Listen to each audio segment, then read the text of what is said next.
y pueda hacer la obra que tú desees en el momento oportuno, en el lugar oportuno.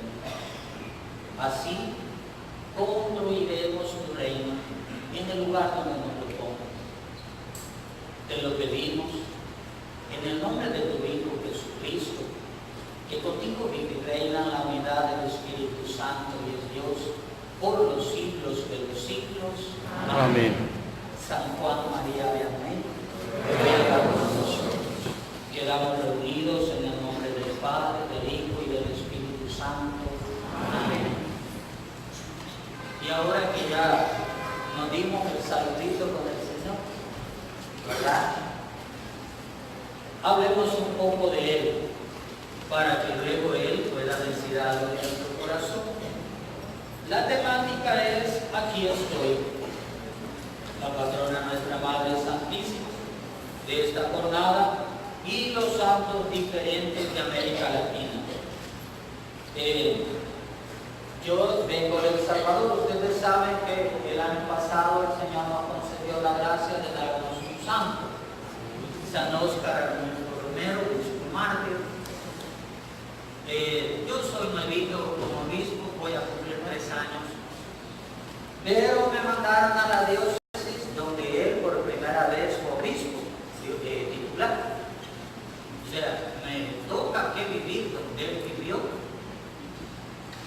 y anunciar la palabra en la catedral donde lo hizo por primera vez.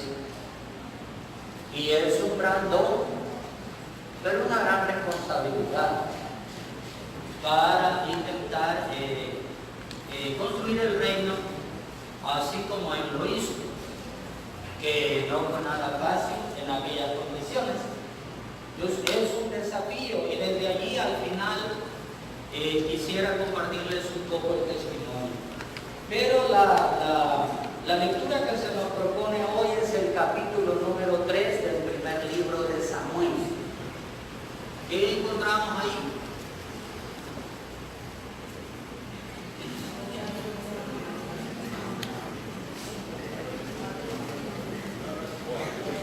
Habla, Señor, que tu siervo escucha. ¿Quién dijo eso?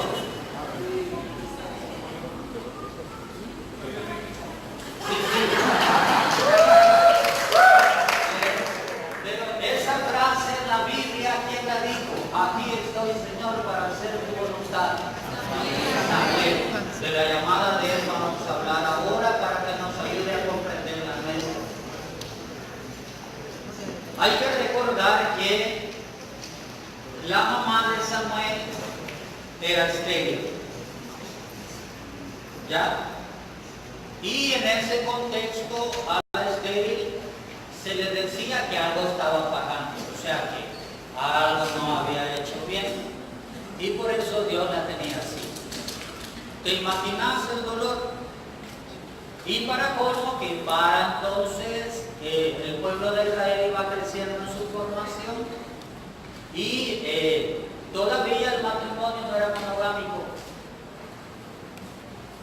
Ya, un hombre podía tener varias mujeres. Entonces, la pobre Ana tenía competencia en su casa. Y las otras tenían hijos y ella no. Y ya te imaginas lo que le hacían.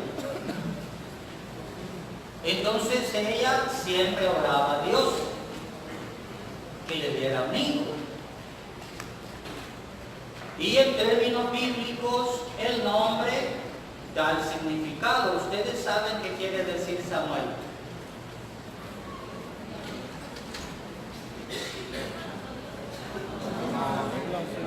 No, eso es importante.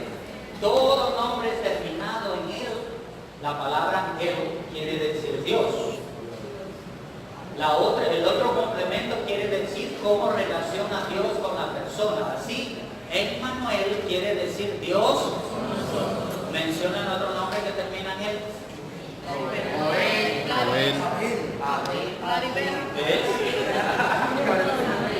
Isabel. Es que la mayoría de los ángeles todos terminan en él, porque dicen la razón de ser. Rafael, ¿qué quiere decir? Rafael. ¿De dónde ponen patrono San Rafael? De la medicina. Por eso, ¿qué quiere decir? O salud de Dios, porque es medicina de Dios. ¿Ya? Ahora concentrémonos en Samuel. ¿Qué crees? ¿Por qué Ana le puso Samuel? Dado por Dios, casi. Es cierto que Dios nos da toda la vida a Dios. ¿Cuál es el sentimiento de ella? ¿Cómo? Sí. ¿Y qué buscaba ella? Un hijo. Por eso Samuel quiere decir pedido a Dios.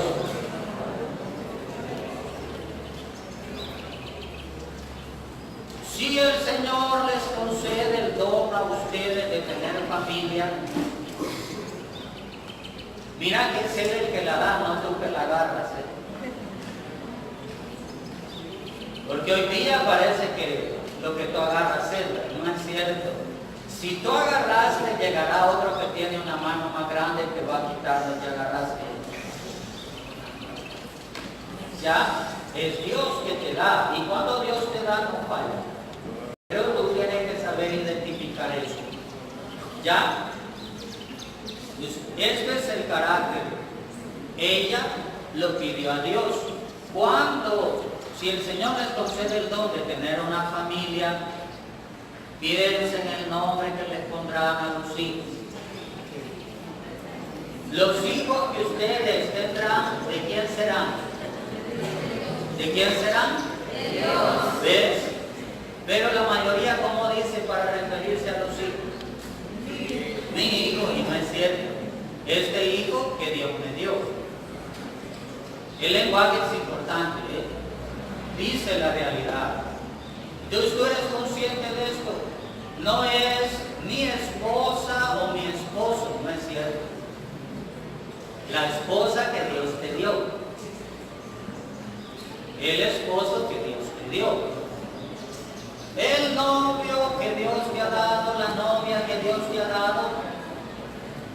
Y busca que sea la voluntad de Dios, porque si no, no va a funcionar. Vendrán todas las desgracias posibles en este tiempo de la alta competencia. ¿Verdad? Entonces es muy importante. Vamos en ese contexto para comprender lo que quería decir Samuel.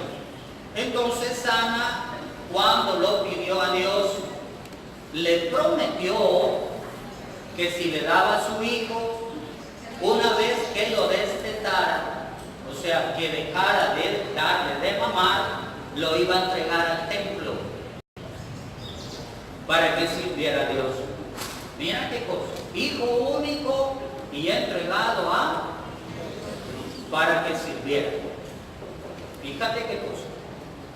Nació Samuel y ella fue y lo entregó al templo. Y allí se crió. El niño Samuel ahí va creciendo entre los oficios del templo. Y así llegamos al momento que vamos a leer. El niño Samuel oficiaba ante el Señor con Elí. Elí era el sumo sacerdote. La palabra del Señor era rara en aquel tiempo y no abundaban las visiones.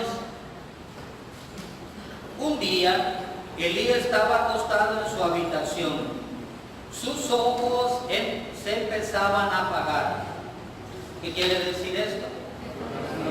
Ya estaba muy mayor y ya casi no veía.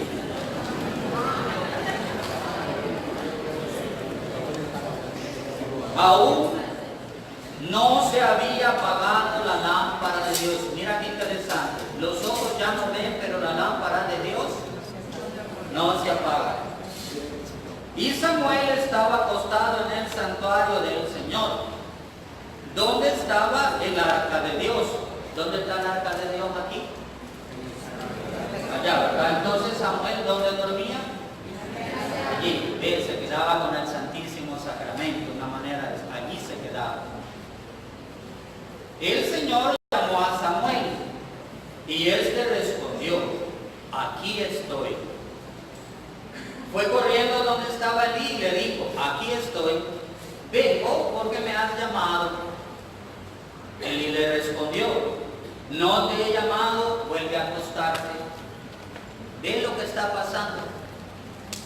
Dios que llama, pero es un niño de 9 años. Dios que llama, y él que cree que es el sacerdote que lo está llamando. Samuel fue a acostarse y el Señor lo llamó otra vez. Samuel se levantó, fue a donde estaba Elí y le dijo, aquí estoy, vengo porque me has llamado. Elí le respondió, no te he llamado, hijo, vuelve a acostarte. Samuel no conocía todavía al Señor, aún no se le había revelado la palabra del Señor, por eso no deducía que era Dios quien le estaba llamando. El Señor volvió a llamarlo por tercera vez, y Samuel se levantó y fue donde estaba Elí y le dijo, aquí estoy, vengo porque me has llamado. Elí, comprendiendo entonces que era el Señor quien llamaba al niño, le dijo, anda, acuéstate. Y si te llama alguien, dices, habla, Señor, que tu servidor escucha. Samuel fue y se acostó en su sitio. El Señor se presentó y lo llamó como antes, Samuel, Samuel. Samuel respondió, habla, que tu servidor escucha. Por ahora me quedo hasta aquí. Habla, que tu servidor escucha. Mira qué interesante. 9 años. Entregado al templo. ¿Desde cuándo van ustedes a la parroquia? ¿Qué edad?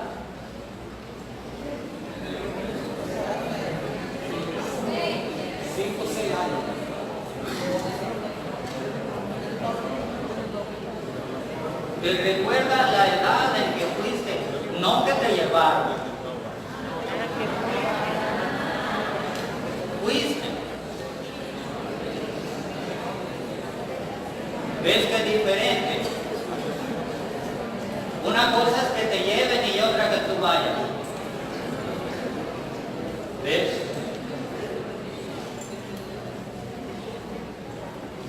Samuel lo llevaron y se quedó y lo asumió. 9 años. Los 9 años en El Salvador es la primera comunión. ¿Ya? Aquí vienen los detalles. El comparativo de aplicación a la vida. La vida es un don de Dios. El ser humano es especialista en descomponer lo que Dios organiza, ¿verdad? La vida es un don de Dios. El hombre que te enseña sobre la vida.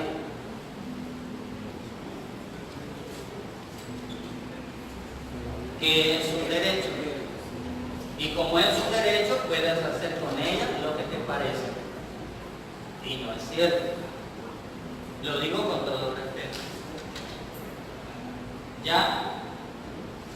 Demostrar esto es facilísimo. Toma un segundo. Por favor, levante la mano. ¿Quién pidió nacer?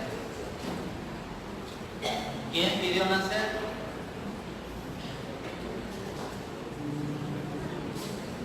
¿Cómo hiciste para pedir nacer?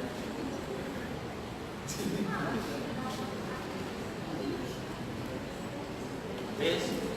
La vida no es un derecho, es un don. Y por eso está creada a imagen y semejanza de Dios y tiene que ser cuidada. Exactamente por eso, porque es imagen y semejanza de Dios. Es sagrada. Atentar contra la vida es un sacrilegio, porque la vida es sagrada. Pero ve cómo cambia la intencionalidad. Y la vida no se recibe para la nada. O sea, la vida yo no la recibí para hacer con ella lo que yo quisiera. La vida el Señor nos la da con una intención para algo concreto. Y esa intención con la que nos la da se llama vocación, la razón de ser de la vida. Para realizar esa vida, el Señor nos da unos dones concretos. Ustedes que se conocen, entre ustedes, saben para qué son buenos los otros, ¿o no? Y donde unos pasan a la carrera en una cosa, otros van despacito. Ven los dones que cada quien tiene. Y esos dones hay que acrecentarlos. Porque con ellos, llegado su momento, el Señor te va a llamar a servir. Y sirviendo con esos dones, el Señor te va a proveer para la vida. ¿Ya? Así, ¿verdad? Hay unos que son buenos para sanar a los enfermos, otros para construir casa, la carretera, lo que fuere, ¿no? Y les gusta, tú lo ves cómo se entusiasman, así van. Otros para dedicarse plenamente a la construcción del reino. Y así, el Señor da los dones oportunos. Y nos acompaña durante toda la vida para realizar esta obra. Esta es la clave. Por eso, ustedes, como todos, tienen la responsabilidad de descubrir para qué Dios les dio la vida y usarla para eso. Valga el comercial. Mañana yo voy a estar cumpliendo 57 años.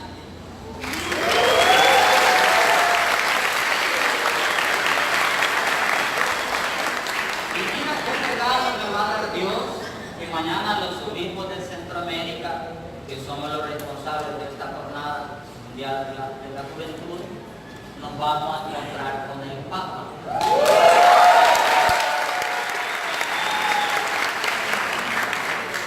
Mira el regalo que Dios me dará.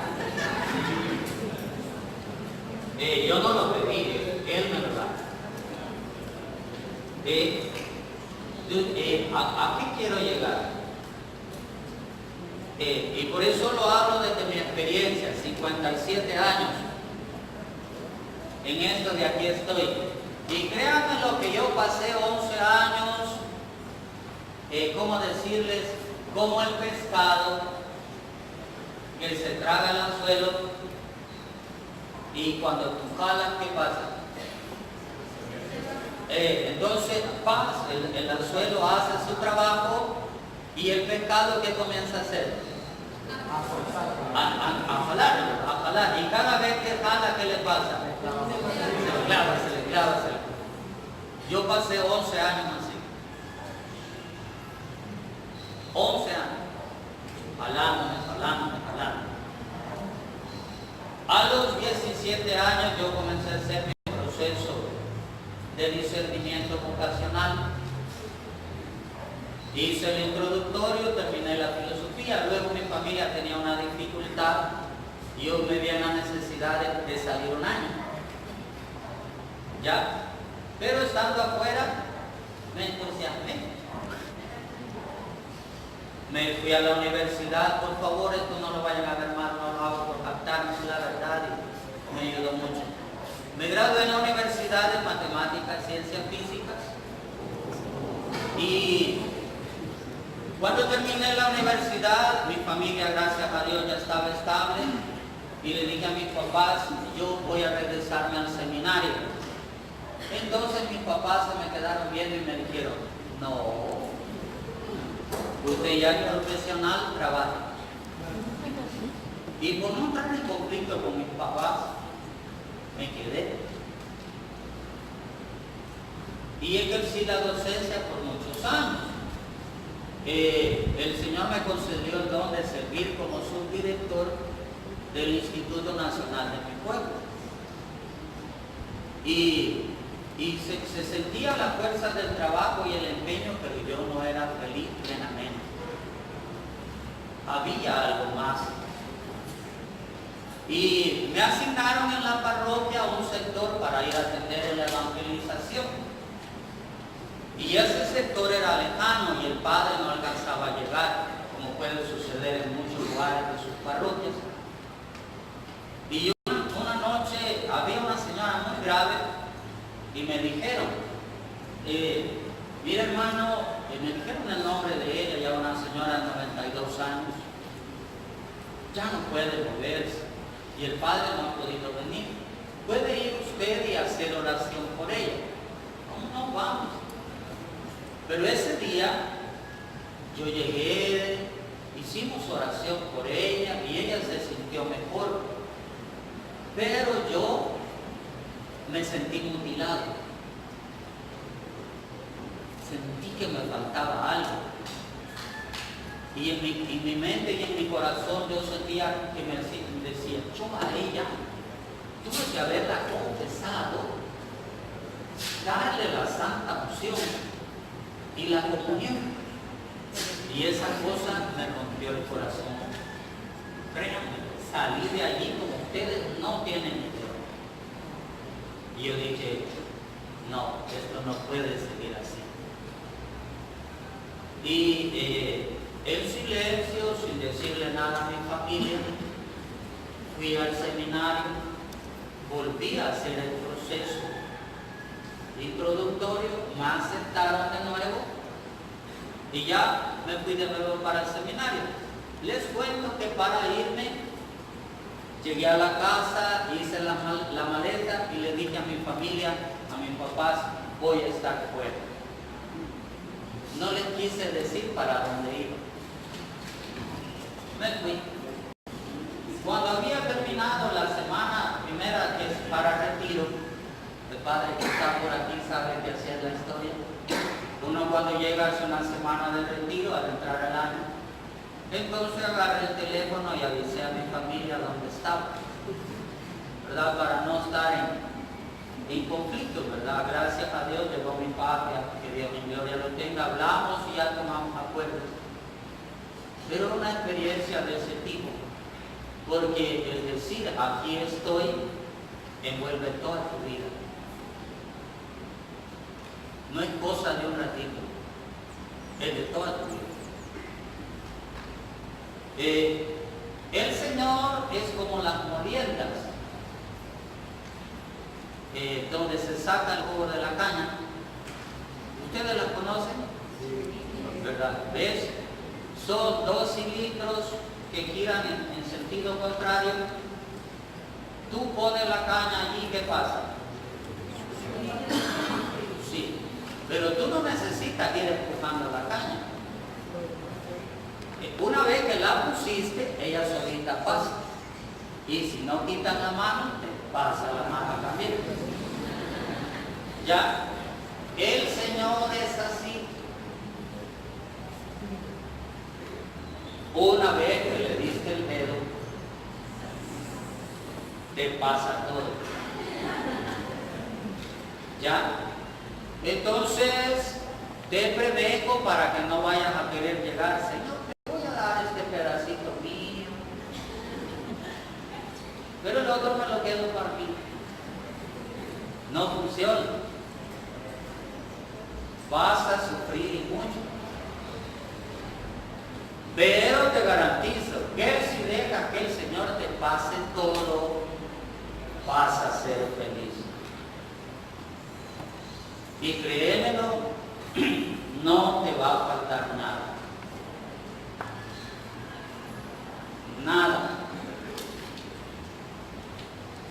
¿Ya? Yo, como un laico haciendo mi trabajo en la parroquia, no pudiera haber ido a los lugares donde he ido estos 3 años de obispo. No lo hubiera hecho. Si tú no anduvieras siguiendo al Señor, no estuvieras aquí. Te lo puedo garantizar.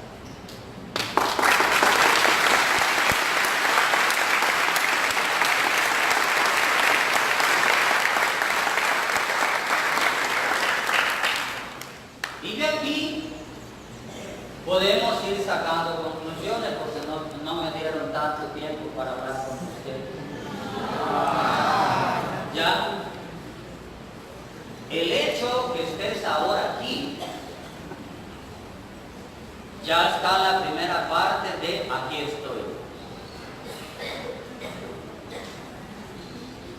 Ahora se trata de saber para qué Dios te dio la vida.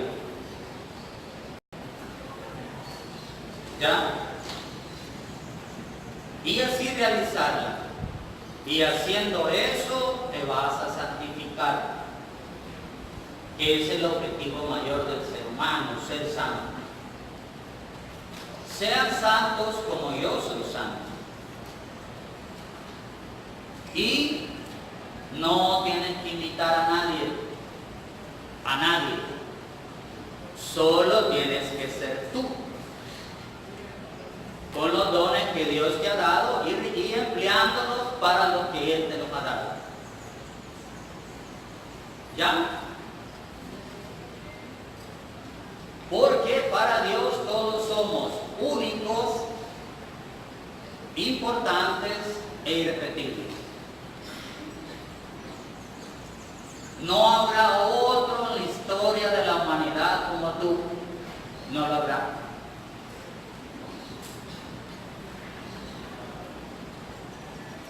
Y como Él te hizo, en esas condiciones estás perfecto. No tienes nada que invitar a nadie, ni nada que envidiar a nadie. Eres tú. Así te hizo Dios. Con esos dones, con esas características, así está bien.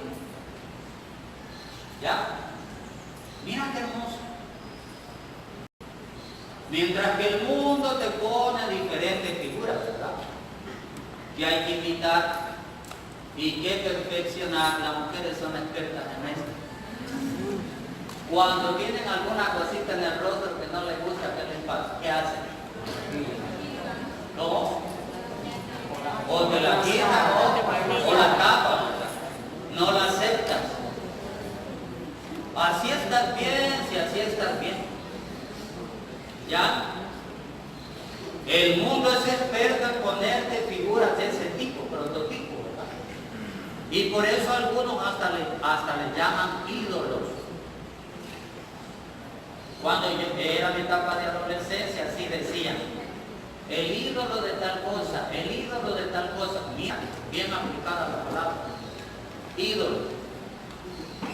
Para buscar imitar, no. Nadie tiene que imitar a nadie, solo tiene que ser él. Y este es el sentido oportuno. Clave, ¿eh? Y así ha pasado con todos los santos. Y llegó el testimonio de San Óscar Arnulfo Romero. San Óscar Arnulfo Romero, mira que esto es importante, nació un 15 de agosto de 1917, que se celebra el 15 de agosto. Mira qué interesante, el día del nacimiento de él. Ustedes, me imagino que todos tienen claro la fecha de su cumpleaños, ¿verdad? Sí, todos. Muy bien, ahora viene la otra pregunta. ¿Todos saben el día que le bautizaron? Sí. Levanten la mano. Mira, haz el censo, mira, voltea a ver. Bajen la mano. El día del cumpleaños, ¿qué pasa en su casa? Es, aunque sea una comida, aunque sea unos tacos, ¿verdad? No, yo no conozco las comidas allá en mi país son las pupusas, ¿verdad? Pupusas, sí. Algún día las probarás, ¿verdad? Y aunque sea eso, hay en la casa. ¿Y por qué no el día del bautismo, que es cuando nacemos a la vida eterna? Y ves, ustedes por qué no se han interesado en averiguar la fecha de su bautismo. ¿Ya? Monseñor Romero nació ese día. A los 12 años, en su familia le enseñaron la vida de la fe, lo que a su edad se puede aprender. A los 12 años se fue para el seminario menor. Terminó esa etapa, lo llevaron a la capital, a San Salvador, para continuar la filosofía y la teología. Ahí solo estuvo unos meses y luego lo mandaron a estudiar a Roma.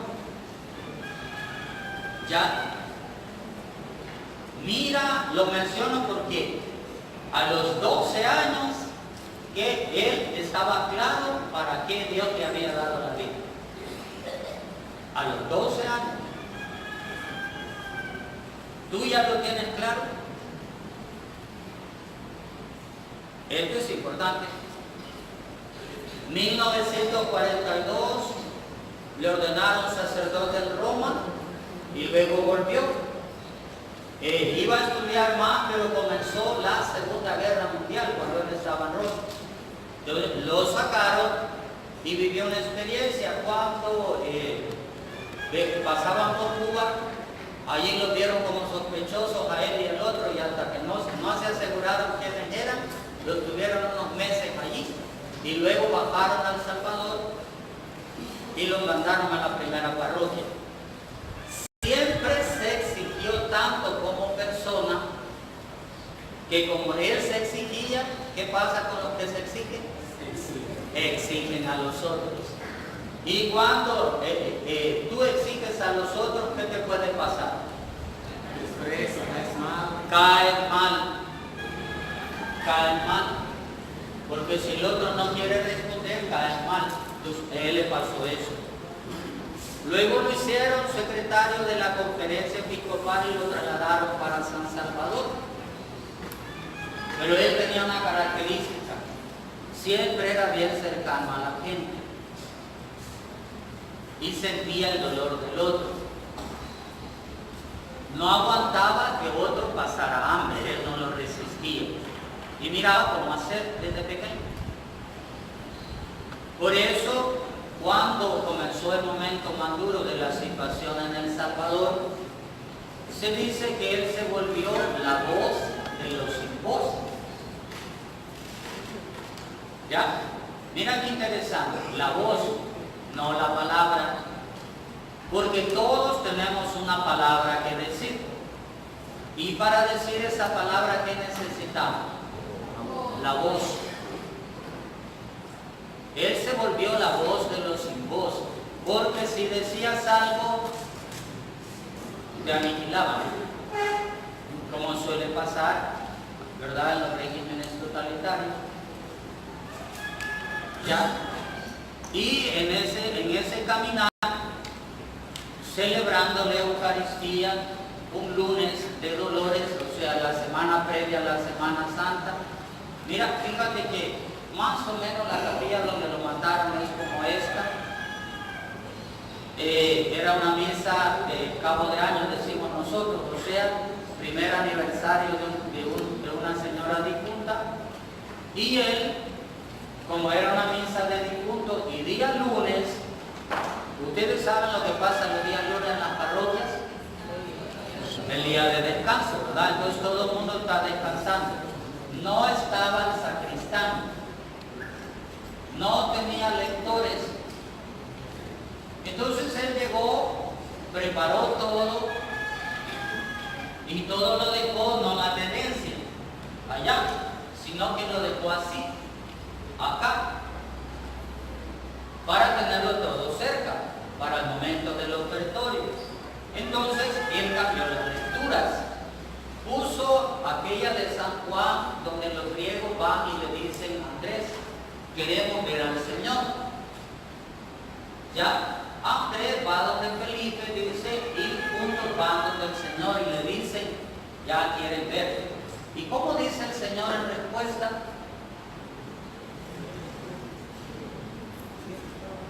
¿Quién se acuerda?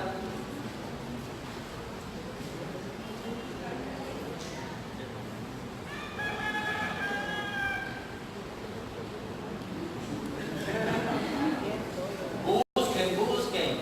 Aquí, ni siquiera aquí busquen.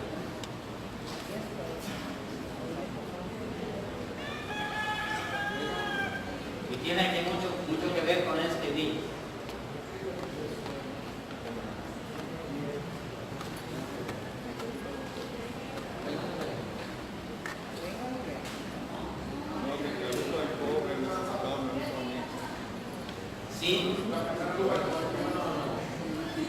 Dice, no, dice, los griegos, o sea, están en la fiesta en Jerusalén, en la Pascua.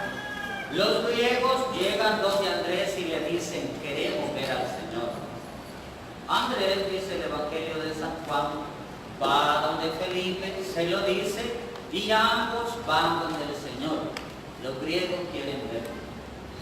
El Señor da una frase de respuesta a esa petición. ¿Cuál es esa frase?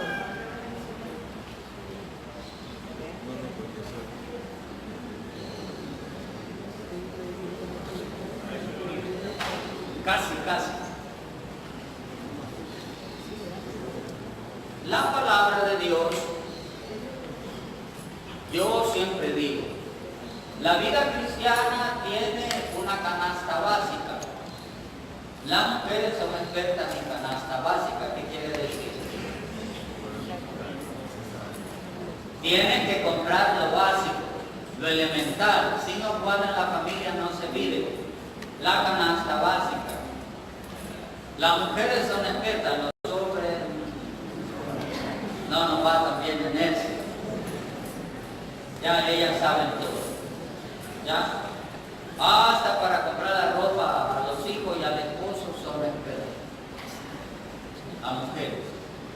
Por eso la canasta básica del cristiano es: 1, la oración personal, individual, diaria. Personal, la otra es la comunitaria. La segunda, la meditación diaria de la palabra de Dios. Lo digo porque ustedes no dan la respuesta, no dan la frase ahorita. Y la tercera, la vida sacramental. ¿Ya? Dice, ¿qué respondió el Señor? Dijo, ha llegado la hora. En la boda de Caná le dijo a María, todavía no ha llegado la hora. Pero ahora le dice, ha llegado la hora. Y él dice, si el grano de trigo no cae en tierra y muere, no da fruto. Dice, Monseñor cambió las lecturas, no eran esas, y puso esa. ¿Ya? Él hizo la homilía sobre eso. Siempre había un equipo que andaba con él para grabar sus homilías y lo que él decía. Ese día no estaba el equipo porque era día lunes. Y él hizo esta misa porque la difunta era muy amiga de él. Allí en la capilla, en el hospital donde él vivía, porque él se fue a vivir en el hospital La Divina Providencia, que es un hospital para atender enfermos terminales del cáncer. Y la atienden las carmelitas misioneras de Santa Teresa. Entonces él terminó la homilía, se fue, así en el afón terminó la homilía, se fue para el altar y hablando, agarró el corporal que lo tenía acá, lo tendió, ya, puso el pan y las hostias. Y él decía, ofrezcamos sobre el altar ahora todos estos sentimientos, toda esta situación, todo lo que vive en nuestro país. Y iba a comenzar a poner el vino y el agua en el cáliz cuando fue el disparo. Si a ustedes les hacen así en el ojo, ¿cuál es el mecanismo de defensa inmediato del ojo? Cerrarse. Nos explicó el experto que cuando a él lo prepararon, se retiraron la ropa que tenía, la ropa tenía un poco así como sal. Nos explicaron que más o menos sí, es un poco así la distancia. Llegó el vehículo, se estacionó, se bajó el francotirador y le disparó. Entonces él estaba preparando la ofrenda. Estaba acá y levantó la vista y vio llegar al francotirador. Era un experto, se levantó, ¡pum!, disparó. Era una bala explosiva, o sea, de esas que entran, expansiva y explosiva. Entra y le hace así por dentro, llega al lugar explota. ¿Ya? Entonces, cuando disparó, ¿cuál iba a ser el gesto defensivo normal? Intentar apartarse. Y el francotirador lo sabía, por eso hasta en el disparo lo hizo así. La bala entró en la aorta, la arteria aorta y explotó. Él se fue hacia el lado izquierdo y se llevó con él. Intentó detenerse en la mesa y se llevó con él el mantel con la ofrenda que había. Y como era día lunes, tampoco estaban allí las religiosas. Al bullicio llegaron. Lo encontraron, como esto provoca una hemorragia, él tenía hemorragia por los oídos, la nariz y la boca. Lo giraron para que saliera la sangre, porque se podía ahogar con la propia sangre. Lo subieron en un pick-up que había allí, una trap, dicen ustedes.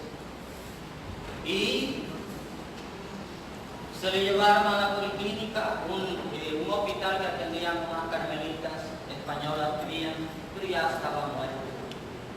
Y todos bien admirados, dicen los que estuvieron allí, que el rostro estaba tan relajado, tan tranquilo, sin ningún gesto de dolor, pero tan tranquilo, tan relajado, como que te dormiste y te dormiste bien. ¿Ya? Y comenzó todo el proceso que ya conocemos. O sea, él desde sus 12 años tenía claro para qué era su vida. Y cuando le iban a ordenar diácono, escribió en sus cuadernos de ejercicios espirituales: quiero ser una hostia viva para el Señor. Y eso le pasó. Y la madre Clarita, la fundadora de ese hospital, él siempre decía que, como no logró terminar la misa, estaba en el momento del ofertorio, decía: a él Dios le dijo hoy, Oscar, hoy tú eres la ofrenda. Mira qué interesante. Tenemos solo 3 santos en la historia de la iglesia que han sido matados en el templo. Uno es San Estanislao de Colonia, el otro es Santo Tomás Becket y Monseñor Romero, pero él es el único que ha sido matado celebrando la misa. Mira que quedó más grande. El penúltimo arzobispo de San Salvador, Monseñor Fernando Sáenz Acay, escribió y dijo: el regalo de Dios a Monseñor Romero. Morir celebrando la Eucaristía y de forma martirial. Yo les pregunto, ¿no les dan deseos a ustedes de morir así?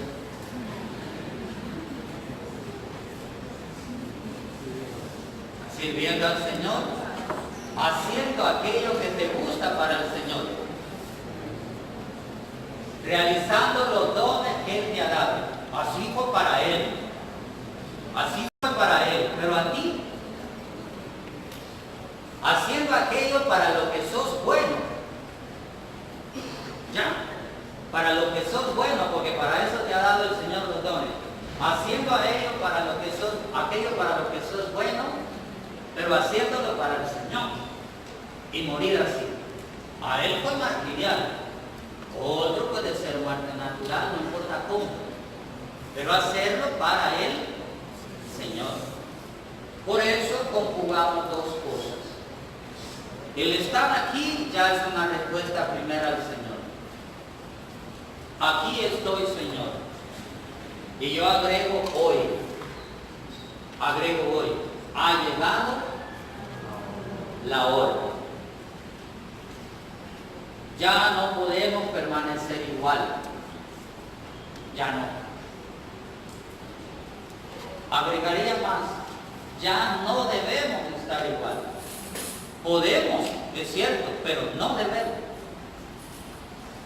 Y este es el sentido. Aquí estoy, Señor, y ha llegado la hora. ¿Ya? Moisés fue a ver qué pasaba con la zarza. ¿Por qué cosa?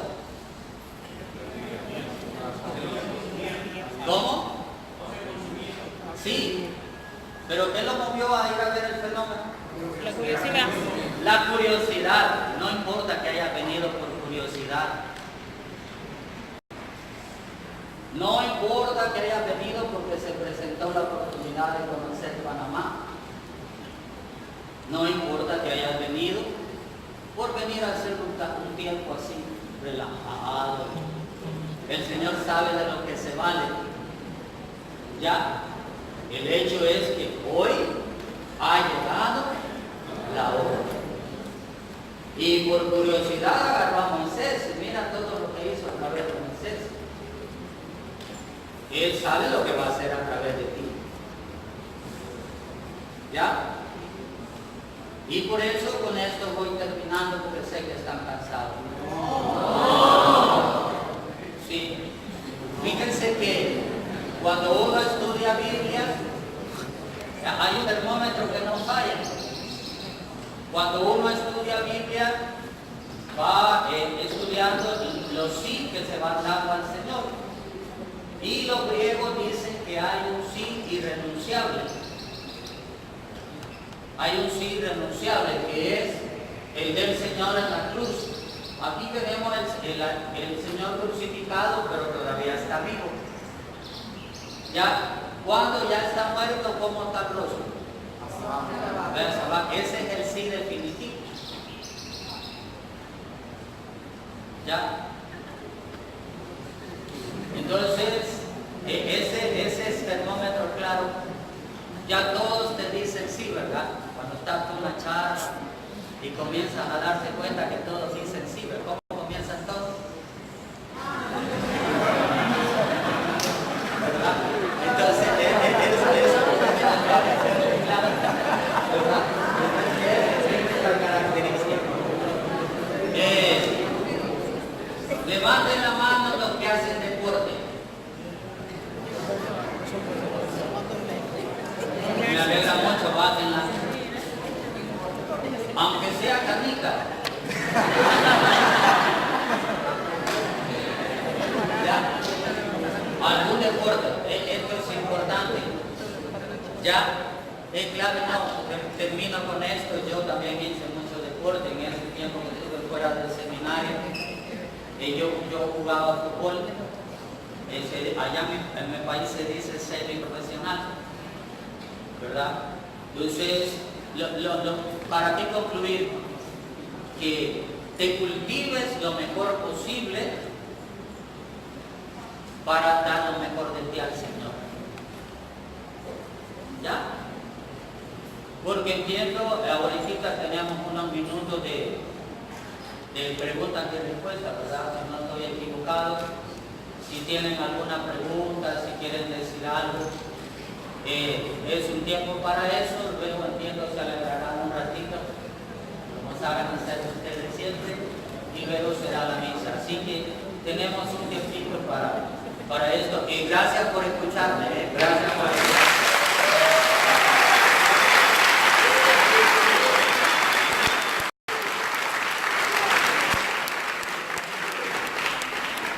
Señor Obispo William Ernesto Irraeta Rivera, para nosotros es un gusto tenerlo aquí. Créanme que los peregrinos también desean compartir con usted a través de preguntas.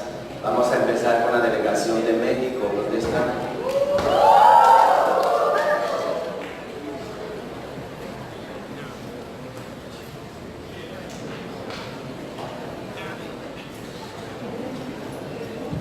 Aquí.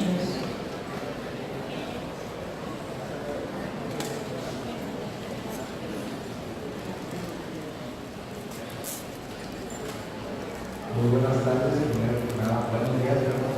Primero que nada, muchísimas gracias por su prédica. Tengo una duda, como tengo entendido que la teología de la liberación es un tanto confusa, yo estoy confuso en eso. Y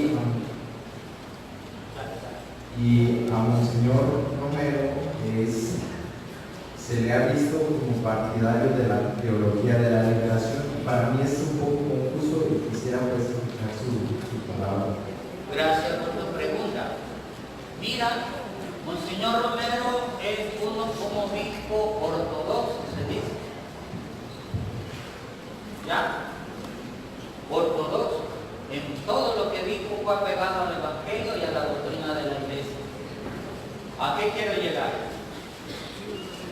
El Evangelio es liberación. Si el Evangelio no te sirve para liberarte del pecado y de las estructuras ingratas que vivimos, no lo estás viviendo bien. Ya de por sí el Evangelio es liberación. Primera cosa. La teología de la liberación, que hoy le decimos teología latinoamericana, cuando se estudia, tenía una dificultad, si es que lo vemos así, en su método de percepción. La teología latinoamericana para el análisis tiene un proceso que se llama ver, juzgar y actuar. 3 etapas. ¿Cuál es la dificultad que veían en la teología latinoamericana? La parte del ver. ¿Qué quiere decir el ver? Lo hago comparativo. Un médico, cuando tú llegas con una dolencia, ¿qué es lo primero que hace? Pregunta. Ve, pregunta, eres un médico. Tienes la actitud. Si pregunta, ¿qué es lo que él busca? Busca síntomas, condiciones para identificar. Y cuando no logra identificar por la sintomatología, ¿qué hace contigo?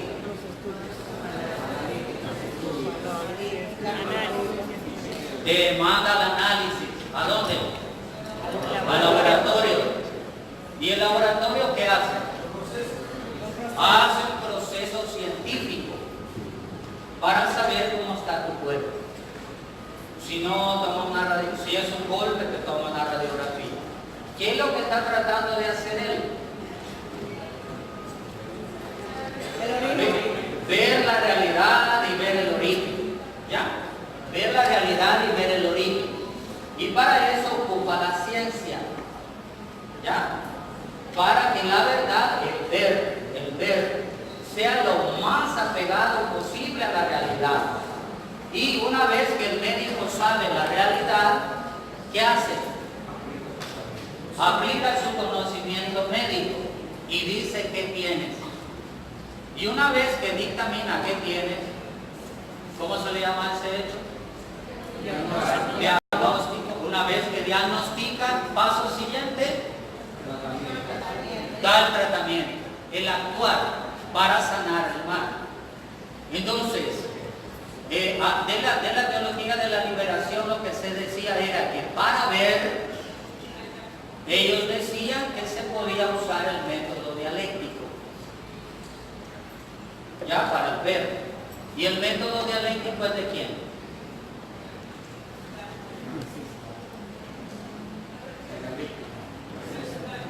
Porque esto es importante, porque tú tienes esta voz, es importante que lo sepas. Misericordia del Señor. El método dialéctico es marxista. ¿Cómo? Sí, perdón, entonces yo te pido perdón. Sí, muy bien. ¿Ves? Es parte del marxismo. Pero es la parte del ver. Tú para ver la realidad siempre tienes que buscar el mejor método posible. Por eso es importante estudiar lógica y teoría del conocimiento. Porque no hay engaño para ver la realidad. ¿Ya? ¿Queda claro eso? Sin embargo, en la parte del ver, del juzgar, perdón, ¿qué quiere decir el juzgar? El juzgar quiere decir ver la realidad desde la palabra del Evangelio y de la doctrina de la Iglesia. Es la parte cuando el médico agarra la radiografía y la ve. ¿Ya? Entonces, si se puede ocupar esta palabra, la dificultad radica cuando tú no estás bien formado en Biblia y en doctrina de la iglesia. Puedes caer en una ideología y juzgar desde la ideología, no desde la palabra y la doctrina de la iglesia. ¿Ya? Entonces, si tú juzgas desde la ideología, el actuar, ¿qué te va a salir? Va a ser un actuar ideológico, no pastoral. Pero ve que la dificultad no está en el ver, sino que está en el juzgar. Eso es lo que se ha aclarado con relación a eso. Ya, y Monseñor Romero era apegado. Por eso se dice ortodoxo, y que la palabra ortodoxa la ocupa mal, pues desde la ideología dicen, mira qué ortodoxo, es despreciativo. No, es lo que te da la garantía. Por eso ahora yo me detenía en esto de San Juan, ¿verdad? ¿Cuál fue la respuesta de Jesús? ¿Sí? Ha llegado la hora. ¿Ves? Entonces nosotros respondemos desde Jesús, no desde una ideología o de un planteamiento ideológico. ¿Ya? Entonces esta era la dificultad. Monseñor Romero, y esto se lo digo porque lo que hicieron el proceso, yo era un adolescente todavía, lo que hicieron el proceso fueron a la biblioteca personal de Monseñor Romero. Él, para preparar la homilía, siempre leía una enciclopedia que se llama Los Comentarios Bíblicos de San Jerónimo, que los padres lo saben, lo conocen. Bien copiado, bien gastado, Ya, porque es la mejor exégesis que había para entonces. Hoy hay muchas más para preparar la homilía. ¿Ya? Y él tenía un equipo, sacerdotes y laicos con los que preparaba la homilía. Y él creó en el arzobispado una instancia que se llamaba el socorro jurídico, que eran los que andaban investigando todos los asesinatos y todas las cosas. Entonces él le presentaba un resumen semanal de la realidad para desde allí